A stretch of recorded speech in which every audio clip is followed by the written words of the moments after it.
யோபு அதிகாரம் 21.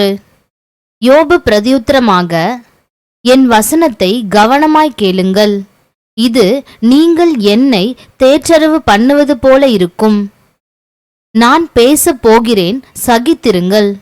நான் பேசின பின்பு பரியாசம் பண்ணுங்கள். நான் மனுஷனை பார்த்தா அங்கலாய்க்கிறேன். அப்படியானாலும் என் ஆவி விசனப்படாதிருக்குமா? என்னை கவனித்துப் பாருங்கள். அப்பொழுது நீங்கள் பிரமித்து உங்கள் வாயை கையால் பொத்திக் கொள்வீர்கள். இதை நான் நினைக்கையில் கலங்குகிறேன். நடுக்கம் என் மாம்சத்தை பிடிக்கும்.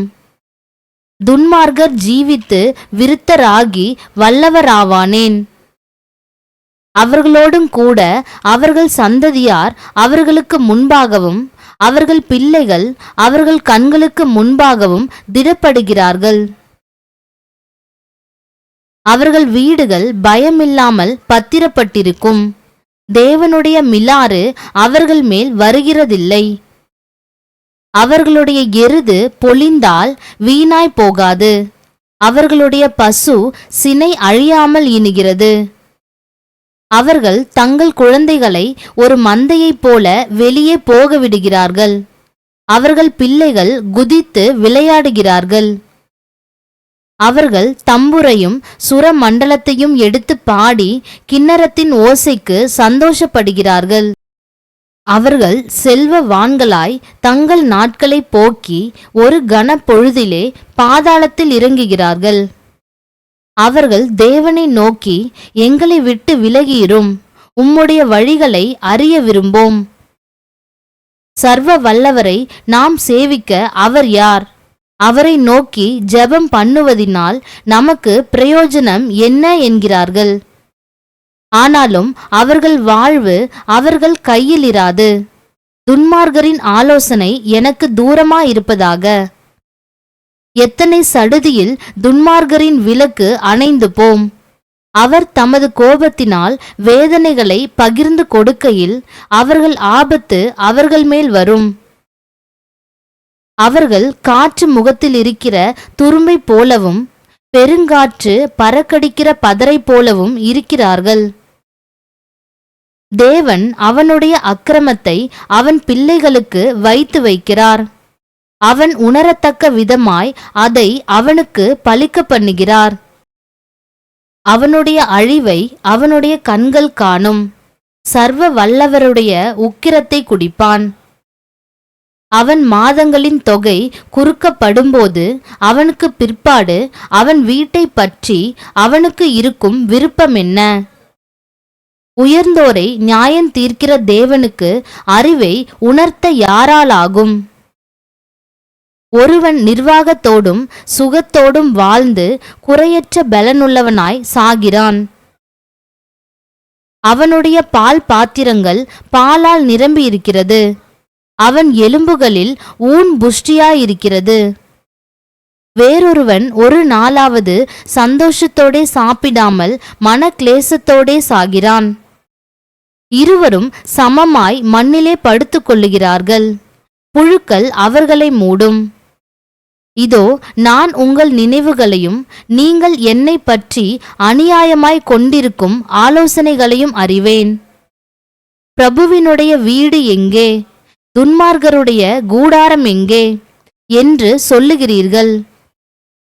வழி நடந்து போகிறவர்களை நீங்கள் கேட்கவில்லையா? அவர்கள் சொல்லும் குறிப்புகளை நீங்கள் அறியவில்லையா? துன்மார்க்கன் ஆபத்து நாளுக்கென்று வைக்கப்படுகிறான். அவன் கோபாக்கினையின் நாளுக்கென்று கொண்டு வரப்படுகிறான். அவன் வழியை அவன் முகத்துக்கு முன்பாக தூண்டி காண்பிக்கிறவன் யார்? அவன் செய்கைக்கு தக்க பலனை அவனுக்கு சரி கட்டுகிறவன் யார்? அவன் கல்லறைக்கு கொண்டு வரப்படுகிறான். அவன் கோரி காக்கப்பட்டிருக்கும். பள்ளத்தாக்கின் புல் பத்தைகள் அவனுக்கு இன்பமாயிருக்கும். அவனுக்கு முன்னாக எண்ணிறந்த ஜனங்கள் போனது போல அவனுக்கு பின்னாக ஒவ்வொருவரும் அவ்விடத்துக்கு செல்லுவார்கள். நீங்கள் வீணான ஆறுதலை எனக்கு சொல்லுகிறது என்ன? உங்கள் மறுமொழிகளில் உண்மைக்கேடு இருக்கிறது என்றான். அதிகாரம் 22. அப்பொழுது தேமானியனான எலிப்பாஸ் பிரதியுத்தரமாக, ஒரு மனுஷன் விவேகியாயிருந்து தனக்குத்தான் பிரயோஜனமாயிருக்கிறதினால் தேவனுக்கு பிரயோஜனமாயிருப்பானோ? நீர் நீதிமானாயிருப்பதினால் சர்வ வல்லவருக்கு நன்மையுண்டாகுமோ? நீர் உம்முடைய வழிகளை உத்தமமாக்குகிறது அவருக்கு ஆதாயமாயிருக்குமோ? அவர் உமக்கு பயந்து உம்மோடே வழக்காடி உம்மோடே நியாயத்துக்கு வருவாரோ? உம்முடைய பொல்லாப்பு பெரியதும் உம்முடைய அக்கிரமங்கள் முடிவில்லாதவைகளுமாய் இருக்கிறதல்லவோ? முகாந்தரம் இல்லாமல் உம்முடைய சகோதரர் கையில் அடகு வாங்கி ஏழைகளின் வஸ்திரங்களை பறித்து கொண்டீர். விடாய்த்தவனுக்கு தாகத்துக்கு தண்ணீர் கொடாமலும் பசித்தவனுக்கு போஜனம் கொடாமலும் போனீர். பலவானுக்கே தேசத்தில் இடமுண்டாயிற்று, கனவான் அதில் குடியேறினான். விதவைகளை வெறுமையாய் அனுப்பிவிட்டீர். தாய் தகப்பன் இல்லாதவர்களின் புயங்கள் முறிக்கப்பட்டது. ஆகையால் கன்னிகள் உம்மை சூழ்ந்திருக்கிறது. அசுப்பிலே உமக்கு வந்த பயங்கரம் உம்மை கலங்க பண்ணுகிறது. நீர் பார்க்க கூடாதபடிக்கு இருள் வந்தது, ஜலப்பிரவாகம் உம்மை மூடுகிறது. தேவன் பரலோகத்தின் உன்னதங்களில் இருக்கிறார் அல்லவோ? நட்சத்திரங்களின் உயரத்தை பாரும், அவைகள் எத்தனை உயரமாயிருக்கிறது. நீர் தேவன் எப்படி அறிவார்? அந்தகாரத்துக்கு அப்புறத்தில் இருக்கிறவர் நியாயம் விசாரிக்க கூடுமோ? அவர் பாராதபடிக்கு மேகங்கள் அவருக்கு மறைவாயிருக்கிறது. பரமண்டலங்களின் சக்கரத்திலே அவர் உலாவுகிறார் என்று சொல்லுகிறீர். அக்கிரம மாந்தர் பூர்வத்தில் நடந்த மார்க்கத்தை கவனித்து பார்த்தீரோ? காலம் வருமுன்னே அவர்கள் வாடிப்போனார்கள். அவர்களுடைய அஸ்திபாரத்தின் மேல் வெள்ளம் புரண்டது. தேவன் அவர்கள் வீடுகளை நன்மையால் நிரப்பி இருந்தாலும் அவர்கள் அவரை நோக்கி, எங்களை விட்டு விலகு,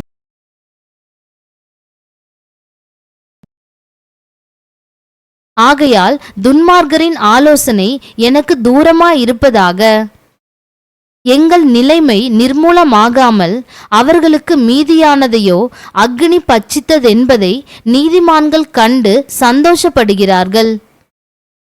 குற்றமில்லாதவன் அவர்களை பார்த்து நகைக்கிறான். நீர் அவரோடே பழகி சமாதானமாயிரும், அதனால் உமக்கு நன்மை வரும். அவர் வாய் நின்று பிறந்த வேத பிரமாணத்தை ஏற்றுக்கொண்டு அவர் வார்த்தைகளை உம்முடைய இருதயத்தில் வைத்து கொள்ள வேண்டுகிறேன். நீர் சர்வ வல்லவரிடத்தில் மனம் திரும்பினால் திரும்ப கட்டப்படுவீர். அக்கிரமத்தை உமது கூடாரத்துக்கு தூரமாக்குவீர். அப்பொழுது தூளைப் போல் பொன்னையும் ஆற்று கற்களைப் போல் ஓப்பீரின் தங்கத்தையும் சேர்த்து வைப்பீர். அப்பொழுது சர்வ வல்லவர் தாமே உமக்கு பசும்பொன்னும் உமக்கு சொக்க வெள்ளியுமாயிருப்பார். அப்பொழுது சர்வ வல்லவர் மேல் மன மகிழ்ச்சியாயிருந்து தேவனுக்கு நேராக உம்முடைய முகத்தை ஏறெடுப்பீர். நீர் அவரை நோக்கி விண்ணப்பம் பண்ண அவர் உமக்கு செவி கொடுப்பார். அப்பொழுது நீர் உம்முடைய பொருத்தனைகளை செலுத்துவீர். நீர் ஒரு காரியத்தை நிர்ணயம் பண்ணினால் அது உமக்கு நிலைவரப்படும். உம்முடைய பாதைகளில் வெளிச்சம் பிரகாசிக்கும். மனுஷர் ஒடுக்கப்படும்போது திடப்பட கடவர்கள் என்று நீர் சொல்ல தாழ்ந்தோர் ரட்சிக்கப்படுவார்கள். குற்றமற்றிராதவனையும் கூட தப்புவிப்பார். உம்முடைய கைகளின் சுத்தத்தின் நிமித்தம் அவன் தப்பிப் போவான் என்றான். அதிகாரம் 23. யோபு பிரதியுத்தரமாக, இன்றைய தினமும் என் அங்கலாய்ப்பு முரண்டுத்தனமாக எண்ணப்படுகிறது. என் தவிப்பை பார்க்கிலும் என் வாதை கடினமானது. நான் அவரை எங்கே கண்டு சந்திக்கலாம் என்பதை அறிந்தால் நலமாயிருக்கும். அப்பொழுது நான் அவர் ஆசனத்துக்கு முன்பாக வந்து சேர்ந்து என் நியாயத்தை அவருக்கு முன்பாக வரிசையாய் வைத்து காரியத்தை ரூபிக்கும் வார்த்தைகளால் என் வாயை நிரப்புவேன். அவருடைய மறுமொழிகளை நான் அறிந்து அவர் எனக்கு சொல்லுவதை உணர்ந்து கொள்ளுவேன். அவர் தம்முடைய மகா வல்லமையின்படியே என்னோடே வழக்காடுவாரோ? அவர் அப்படி செய்யாமல் என்மேல் தயை வைப்பார். அங்கே சன்மார்க்கன் அவரோடே வழக்காடலாம். அப்பொழுது என்னை நியாயம் தீர்க்கிறவரின் கைக்கு என்றைக்கும் நீங்களாய் தப்புவித்துக் கொள்வேன். இதோ நான் முன்னாக போனாலும் அவர் இல்லை, பின்னாக போனாலும் அவரை காணேன். இடது புறத்தில் அவர் கிரியை செய்தும் அவரை காணேன், வலது புறத்திலும் நான் அவரை காணாதபடிக்கு ஒளித்திருக்கிறார். ஆனாலும் நான் போகும் வழியை அவர் அறிவார். அவர் என்னை சோதித்த பின் நான் பொன்னாக விளங்குவேன். என் கால்கள் அவர் அடியாமல் அதை கை கொண்டேன். அவர் உதடுகளின் கற்பனைகளை விட்டு நான் பின்வாங்குவதில்லை. அவருடைய வாயின் வார்த்தைகளை எனக்கு வேண்டிய ஆகாரத்தை பார்க்கிலும் அதிகமாய் காத்து கொண்டேன். அவரோ வென்றால் ஒரே மனமாயிருக்கிறார். அவரை திருப்பத்தக்கவர் யார்? அவருடைய சித்தத்தின்படியெல்லாம் செய்வார். எனக்கு குறித்திருக்கிறதை அவர் நிறைவேற்றுவார். இப்படிப்பட்டவைகள் இன்னும் அநேகம் அவரிடத்தில் உண்டு. ஆகையால் அவருக்கு முன்பாக கலங்குகிறேன். நான் சிந்திக்கிற போது அவருக்கு பயப்படுகிறேன்.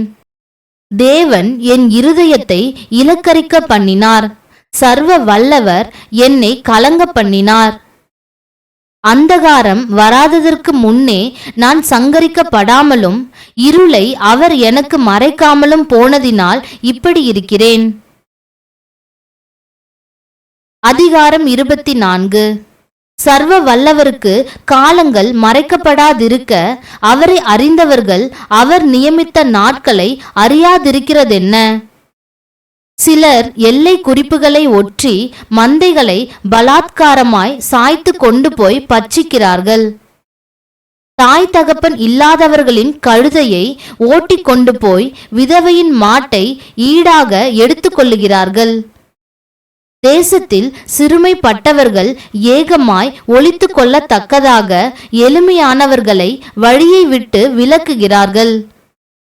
இதோ அவர்கள் காட்டு கழுதைகளைப் போல இரை தேட அதிகாலமே தங்கள் வேலைக்கு புறப்படுகிறார்கள். வனாந்தர வெளிதான் அவர்களுக்கும் அவர்கள் பிள்ளைகளுக்கும் ஆகாரம் கொடுக்க வேண்டும். துன்மார்க்கனுடைய வயலில் அவர்கள் அவனுக்காக அறுப்பு அறுத்து அவனுடைய திராட்சை தோட்டத்தின் பழங்களை சேர்க்கிறார்கள். குளிரிலே போர்த்து கொள்ளுகிறதற்கு ஒன்றும் இல்லாததினால் வஸ்திரமில்லாமல் ராத்தங்கி மலைகளிலிருந்து வரும் மழைகளிலே நனைந்து ஒதுக்கிடமில்லாததினால் கண்மலையிலே அண்டிக் கொள்ளுகிறார்கள். அவர்களோ தகப்பனில்லாத பிள்ளையை முளையை விட்டு பறித்து தரித்திரன் போர்த்து கொண்டிருக்கிறதை அடகு வாங்குகிறார்கள். அவனை வஸ்திரமில்லாமல் நடக்கவும் பட்டினியாய் அரிக்கட்டுகளை சுமக்கவும் தங்கள் மதில்களுக்குள்ளே செக்காட்டவும் தாகத்தவனமாய் ஆளையாட்டவும் பண்ணுகிறார்கள். ஊரில் மனுஷர் தவிக்கிறார்கள். குற்றுயிராய் கிடக்கிறவர்களின் ஆத்துமா கூப்பிடுகிறது. என்றாலும் தேவன் அதை குற்றமாக அவர்கள் மேல் சுமத்துகிறதில்லை. அவர்கள் வெளிச்சத்துக்கு விரோதமாய் நடக்கிறவர்களின் கூட்டத்தார். அவர்கள் அவருடைய வழிகளை அறியாமலும் அவருடைய பாதைகளில் தரிக்காமலும் இருக்கிறார்கள். கொலை பாதகன் பொழுது விடுகிற போது எழுந்து சிறுமையும் எளிமையுமானவனை கொன்று காலத்திலே திருடனைப் போல் திரிகிறான். விபசாரனுடைய கண் மாலை மயங்குகிற வேலைக்கு காத்திருந்து என்னை ஒரு கண்ணும் காணமாட்டாதென்று முகத்தை மூடிக்கொள்ளுகிறான். அவர்கள் பகலில் அடையாளம் பார்த்த வீடுகளை இருட்டிலே கன்னமிடுகிறார்கள். அவர்கள் வெளிச்சத்தை அறியார்கள். விடியும் காலமும் அவர்களுக்கு மரண இருள் போல் இருக்கிறது. அப்படிப்பட்டவன் மரண இருளின் பயங்கரத்தோடு பழகி இருக்கிறான். நீரோட்டத்தை போல் தீவிரமாய் போவான். தேசத்தில் அவன் பங்கு சபிக்கப்பட்டு போகிறதினால், அவன் திராட்சை தோட்டங்களின் வழியை இனி காண்பதில்லை. வறட்சியும் உஷ்ணமும் உறைந்த மழையை பட்சிக்கும். அப்படியே பாதாளமானது பாவிகளை பட்சிக்கும். அவனை பெற்ற கர்ப்பம் அவனை மறக்கும். புழு திருப்திகரமாய் அவனை தின்னும். அவன் அப்புறம் நினைக்கப்படுவதில்லை. அக்கிரமமானது பட்ட மரத்தைப் போல முறிந்து விழும். பிள்ளை பெறாத மலடியின் ஆஸ்தியை பட்சித்துவிட்டு விதவைக்கு நன்மை செய்யாதே போகிறான். தன் பலத்தினாலே வல்லவர்களை தன் பாரிசமாக்குகிறான். அவன் எழும்புகிற போது ஒருவனுக்கும் பிராணனை பற்றி நிச்சயமில்லை. தேவன் அவனுக்கு சுகவாழ்வை கட்டளையிட்டால் அதின்மேல் உறுதியாய் நம்பிக்கை வைக்கிறான்.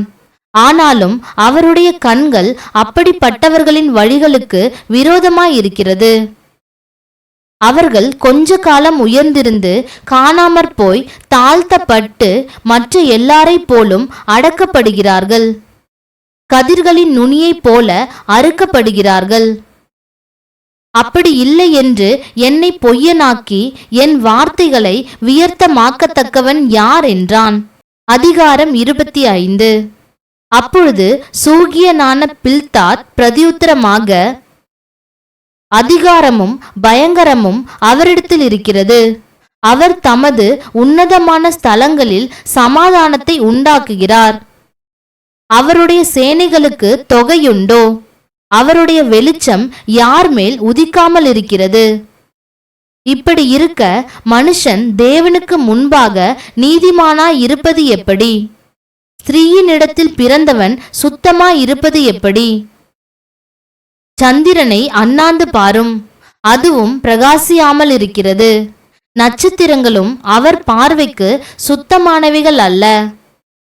புழுவாய் இருக்கிற மனிதனும் பூச்சியாய் இருக்கிற மனுபுத்திரனும் எம்மாத்திரம் என்றான். அதிகாரம் 26. யோபு மறுமொழியாக, திடனில்லாதவனுக்கு நீ எப்படி ஒத்தாசை பண்ணினாய்? பலனற்ற கையை நீ எப்படி ஆதரித்தாய்?